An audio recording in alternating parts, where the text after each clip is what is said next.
ओम शांति। 19 मार्च 2022 बाबा के आज के महावाक्य हैं। बाबा समझाते, मीठे बच्चे, बाप आए हैं तुम्हें इस दुख के लोक से निकाल सुख के धाम में ले जाने। धाम पवित्र स्थान को कहा जाता है। प्रश्न है, ये बेहद का खेल किन दो शब्दों के आधार पर बना हुआ है? बाबा समझाते, वर्षा और श्राप। बाप सुख का वर्षा देते, रावण दुख का श्राप देता। ये बेहद की बात है। देवी देवता धर्म वाले बाप से वर्षा लेते हैं। आधा कल्प के बाद फिर रावण श्राप देता है। तुम बच्चों को अब स्मृति आई कि हम निराकारी दुनिया में रहते थे, फिर सुख का पाठ बजाया। हम सो देवता, क्षत्रिय, वैश्य, शूद्र बने, अब ब्राह्मण बन देवता बनते हैं। गीत है ओम नमो शिवाय। ओम शांति। ये है बेहद बाप की महिमा।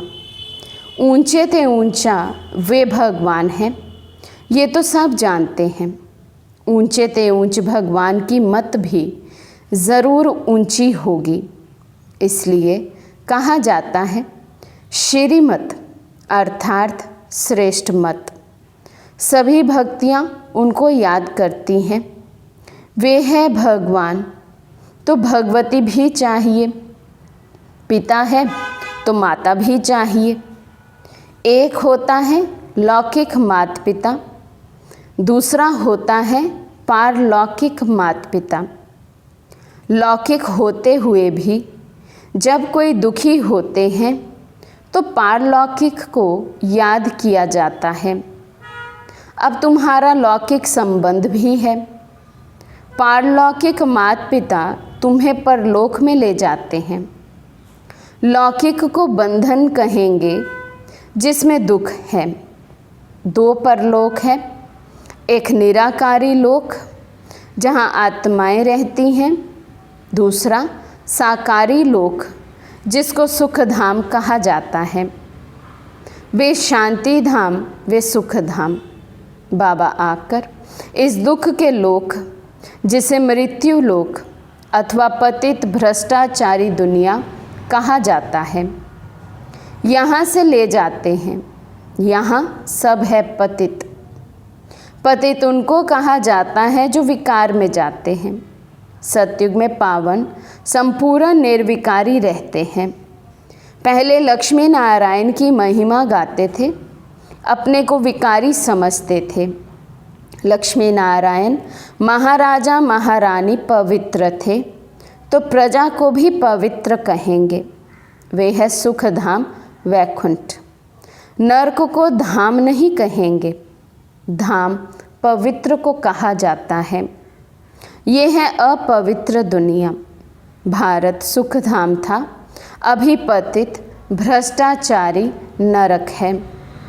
अभी सबको सुख के धाम में ले जाना है तो ज़रूर बाप को ही आना पड़े, जो आकर बच्चों को सुखी बनावे।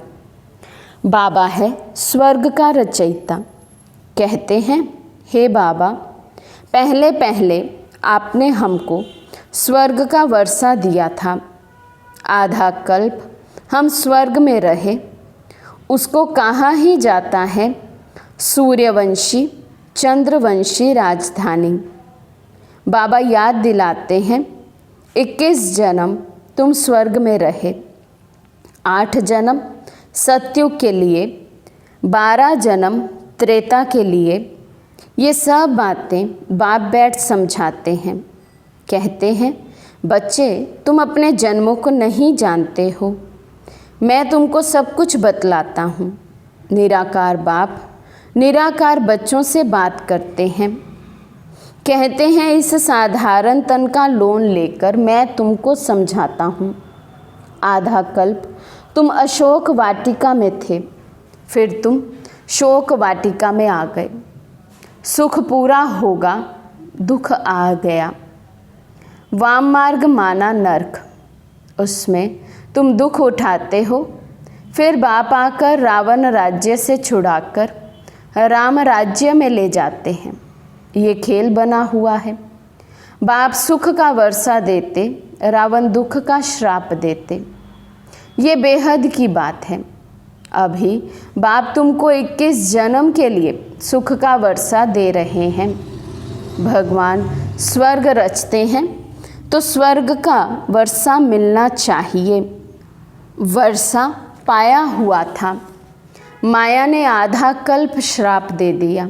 तुम्हारी बुद्धि में सारा चक्र है, इस चक्र का कभी अंत नहीं होता। फिर वर्षा देने बाप को ज़रूर आना ही है। अब बाप आए हैं, जानते हैं वर्षा लेंगे वही जिन्होंने कल्प पहले भी लिया था। देवी देवता धर्म के सिवाय दूसरा कोई वर्षा ले ना सके। पहले ब्राह्मण बनने बिगर देवता बन ना सके। पहले हम आत्माएं निराकारी दुनिया में रहने वाले हैं, फिर आते हैं सुख का पाठ बजाने। हम सो देवता बने, फिर क्षत्रिय वैश्य सो शूद्र बने। हम इन वर्णों में आते हैं। अब जो ब्राह्मण बनते हैं वे अपने को ब्रह्मा कुमार और कुमारियाँ कहलाते हैं। समझते हैं हम भाई बहन हो गए, फिर विकार की दृष्टि रह ना सके। जानते हैं हम पवित्र दुनिया के मालिक बनेंगे। बाप और स्वर्ग को याद करते हैं और ये एक जन्म पवित्र रहते हैं। ये है मृत्यु लोक। ये मुर्दाबाद हो, अमर लोक जिंदाबाद होना है। वहाँ 5 विकार होते ही नहीं, रावण राज्य ही खत्म हो जाएगा। सतयुग त्रेता को राम राज्य, द्वापर कलयुग को रावण राज्य कहा जाता है। वही भारत हीरे जैसा था, अब कौड़ी जैसा बन गया है। अब बाप कहते हैं तुमको हीरे जैसा जन्म देने मैं आया हूँ। तुम मेरी श्रीमत पर चलो, नहीं तो तुम स्वर्ग के सुख देख नहीं सकेंगे। स्वर्ग में दुख का नाम नहीं होता और कोई खंड नहीं रहता। भारत ही असल में प्राचीन खंड है। केवल देवी देवताओं का ही राज्य होता है, इसलिए उसको स्वर्ग कहा जाता है। आधा कल्प तुमने स्वर्ग का सुख भोगा, फिर रावण राज्य शुरू हुआ। सतयुग को शिवालय कहा जाता है। शिव बाबा का स्थापन किया हुआ है। शिव बाबा ब्रह्मा द्वारा स्वर्ग की स्थापना, शंकर द्वारा नरक का विनाश कराते हैं। जो स्थापना करेंगे वही स्वर्ग में पालना भी करेंगे, वही विष्णुपुरी के मालिक भी बनेंगे। शिव बाबा ही शूद्र से ब्राह्मण बनाते हैं। इस समय तुम्हारा ब्राह्मण वर्ण है, फिर देवताओं का वर्ण हो जाएगा। अभी तुम ईश्वर द्वारा ब्राह्मण वर्ण में आए हो, फिर तुम ईश्वरीय वर्ण में बाप के साथ परम धाम में रहेंगे। फिर वहाँ से देवता वर्ण में आएंगे। सतयुग में एक देवताओं का ही राज्य था। उस समय और कोई खंड नहीं था। बाद में इस्लामी, बौद्धी आदि आए हैं। अभी तुम पांडव योग बल से 5 विकारों पर जीत पाए जगत जीत विश्व के मालिक बनते हो। लक्ष्मी नारायण सूर्यवंशी स्वर्ग के मालिक थे। उन्हों को भी संगम पर बाप से ही वर्षा मिला। संगम युग ब्राह्मणों का है। जो ब्राह्मण नहीं बनते वे गोया कलयुग में हैं। बाप तुमको वैशाल्य से निकाल शिवालय में ले जा रहे हैं। अब तुम हो ब्रह्मा के बच्चे, ब्रह्मा कुमार और ब्रह्मा कुमारियाँ। तुम भाई बहन हो कभी भी विष पान नहीं कर सकते। हाँ, गृहस्थ व्यवहार में तो रहना ही है, परंतु विकार में नहीं जा सकते। इस रावण राज्य में रह कमल फूल समान पवित्र रहना है। फिर ये प्रश्न नहीं उठ सकता कि सृष्टि कैसे बढ़ेगी। बाप का फरमान है, मैं पवित्र दुनिया बनाने आया हूँ। तुम ये अंतिम जन्म पवित्र बनो तो तुम पवित्र दुनिया के मालिक बन सकते हो। इस पर ही अबलाओं पर अत्याचार होते हैं। रुद्र ज्ञान यज्ञ में असुरों के विघ्न भी पड़ते हैं। बाप कहते हैं, श्रीमत पर चलने से ही तुम श्रेष्ठ बनेंगे। इतना समय तुम आसुरी मत पर अर्थात 5 भूतों की मत पर थे। मैं आत्मा हूँ, मुझे इस शरीर से पाठ बजाना है, ये कोई जानते नहीं। आत्मा शालिग्राम को ही कहते हैं। शालिग्राम भी कोई इतना बड़ा नहीं होता, परमात्मा भी इतना कोई बड़ा नहीं है। आत्मा अथवा परमात्मा स्टार मिसल है। आत्मा में सारा पाठ भरा हुआ है। आत्मा कहती है, मैं एक शरीर छोड़ दूसरा धारण करती हूँ, पाठ बजाने अर्थ। श्री नारायण की आत्मा कहेगी, हम श्री नारायण का रूप धारण कर इतना जन्म राज्य करेंगे। आत्मा में ही सारा अविनाशी पाठ भरा हुआ है। इनको ही गॉड फादरली नॉलेज कहा जाता है। भगवान उवाच, स्पिरिचुअल फादर आत्माओं को बैठ पढ़ाते हैं, कोई मनुष्य नहीं पढ़ाते। ये बेहद का बाप पढ़ाते हैं। तो ये चक्र कैसे फिरता है? इस सृष्टि चक्र और रचयिता व रचना की नॉलेज को कोई मनुष्य मात्र नहीं जानते। अभी तुम शिवालय सतयुग में राज्य करने लायक बनते हो। भारत जब लायक था तो बड़ा अक्लमंद था। अब बाप फिर हीरे जैसा बनाने आए हैं, तो उनकी श्रीमत पर चलना पड़े। रावण मत तुमको कौड़ी तुल्य बनाती है। तुम जानते हो कि इस दुनिया की आयु 5000 वर्ष है। उसमें ही पुरानी और नई बनती है। सतयुग त्रेता नई दुनिया, द्वापर कलयुग पुरानी दुनिया। बाप फिर से दैवी दुनिया की स्थापना करने आए हैं। तुम आत्माएं पूरे 84 जन्म लेती हो। आत्मा ही इन ऑर्गन्स द्वारा बोलती और सुनती है।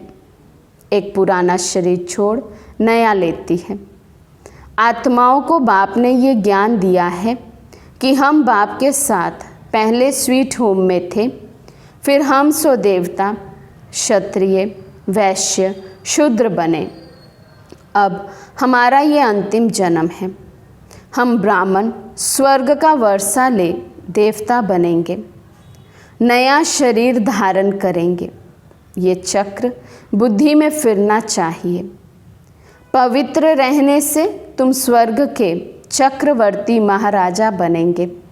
ये बात उन्हों की बुद्धि में आएगी जो कल्प पहले मुआफिक बने होंगे, नहीं तो बुद्धि में आएगी ही नहीं।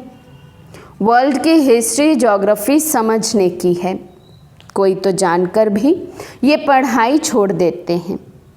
स्वर्ग में तो आएंगे, परंतु योगी बन विक्रम विनाश नहीं किए तो सजा भोगनी पड़ेगी।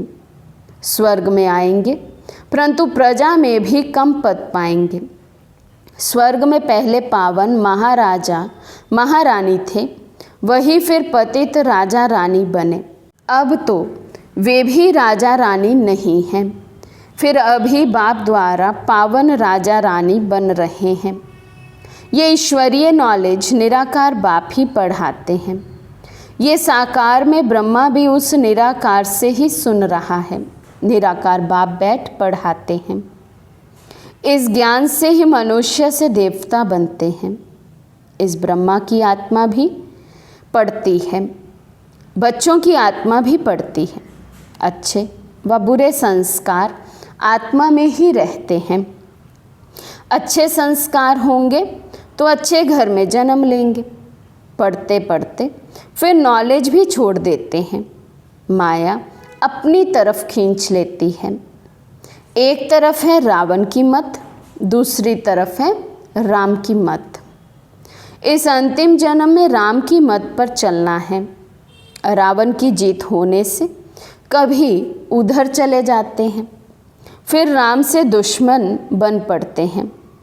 उनके लिए सज़ा बड़ी कड़ी है। तुमने राम की शरण ली है, फिर अगर ट्रेटर बन रावण की शरण ली तो राम की निंदा कराएंगे। तुम्हारी बुद्धि में है कि ये बरोबर राम राज्य और रावण राज्य का खेल बना हुआ है। सतयुग सतो प्रधान, त्रेता सतो, फिर द्वापर रजो, कलयुग में तमो। तुम अभी सतो प्रधान में जाएंगे। बाबा आकर सतो प्रधान बनाते हैं। फिर 16 कला से 14 कला में आना है। फिर रावण के संग में कलाएं कम होती जाती हैं।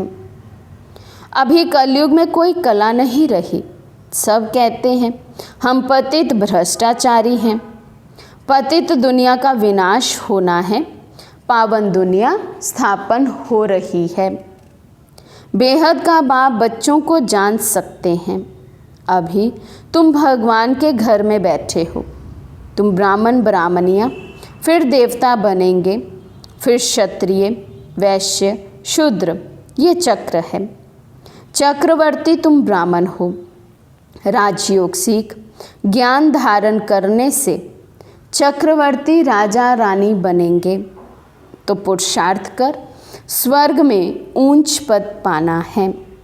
अच्छा, मीठे मीठे सिकी लदे बच्चों प्रति माता पिता बाप दादा का याद प्यार और गुड मॉर्निंग। रूहानी बाप के रूहानी बच्चों को नमस्ते। हम रूहानी बच्चों की रूहानी बाप दादा को दिल व जान सिक व प्रेम से नमस्ते नमस्ते नमस्ते जी। धारणा के लिए मुख्य सार। फर्स्ट पॉइंट, इस अंतिम जन्म में राम की मत पर चलना है। कभी भी राम की शरण छोड़ रावण की शरण में जाकर बाप की निंदा नहीं करानी है। सेकंड पॉइंट, सजाओं से छूटने के लिए योगी बन विकर्म विनाश करने हैं। पवित्र दुनिया में चलने के लिए पवित्र ज़रूर बनना है। आज का वरदान है, बेहद के अधिकार को स्मृति में रख संपूर्णता की बधाइयाँ मनाने वाले मास्टर रचयिता भव। बेहद के अधिकार को स्मृति में रख संपूर्णता की बधाइयाँ मनाने वाले मास्टर रचयिता भव। संगम युग पर आप बच्चों को वर्षा भी प्राप्त है। पढ़ाई के आधार पर सोर्स ऑफ इनकम भी है और वरदान भी मिले हुए हैं। तीनों ही संबंध से इस अधिकार को स्मृति में इमर्ज रखकर हर कदम उठाओ। अभी समय, प्रकृति और माया विदाई के लिए इंतज़ार कर रही है।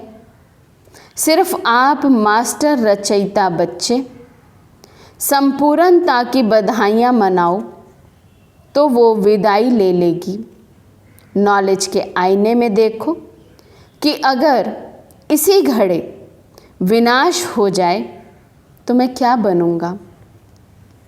स्लोगन है, हर समय हर कर्म में बैलेंस रखो तो सर्व की ब्लेसिंग्स स्वतः प्राप्त होगी। हर समय हर कर्म में बैलेंस रखो तो सर्व की ब्लेसिंग्स स्वतः प्राप्त होगी। अच्छा, ओम शांति।